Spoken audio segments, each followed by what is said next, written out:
Who was Maya Angelou? Thanks, Kimmy.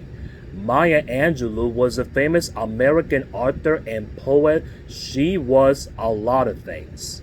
She was an activist, a singer, a dancer, a journalist, and an actor, and a director. She was born in Marguerite Johnson in St. Louis, Missouri on April 4th, 1928. Her childhood was rough. When she was a young girl, she was abused by her mother's boyfriend.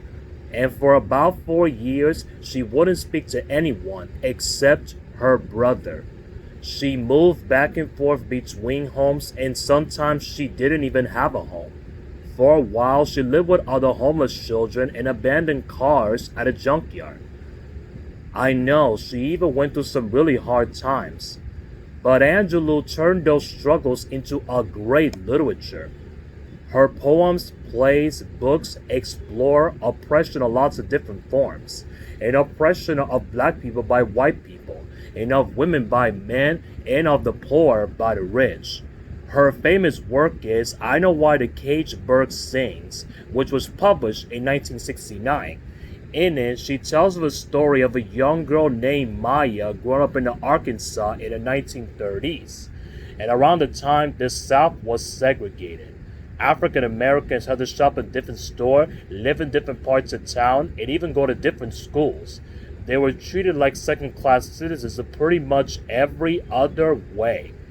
Yeah, and it's hard to believe that this wasn't even that long ago. In the book, racism isn't Maya's only problem. She goes through some rough events, just like the way that she did as a child.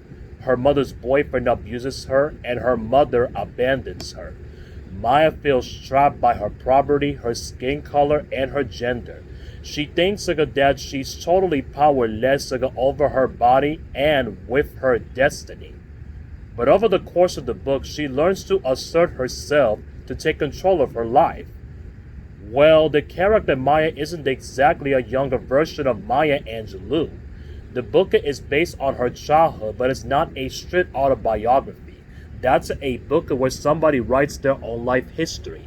Instead, Angelou combats facts and fiction in order to make her story more powerful.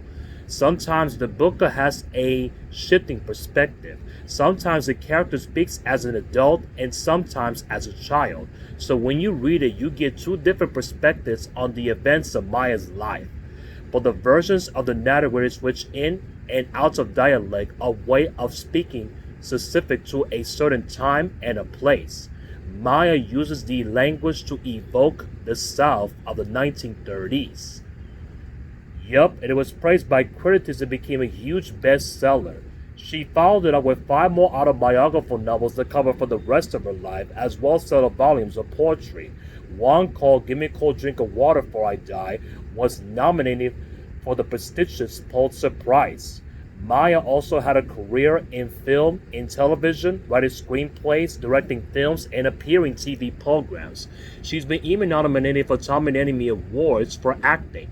So, in 1993, she read her poem on the pulse of the morning at President Bill Clinton's inauguration. She became the first African American and the first woman to receive this honor. And in 2010, she accepted the Medal of Freedom from Barack Hussein Obama, the country's first African American president. And at the end of her tour of her life, Maya never slowed down. She was finishing a new book before her death in 2014. She was 86.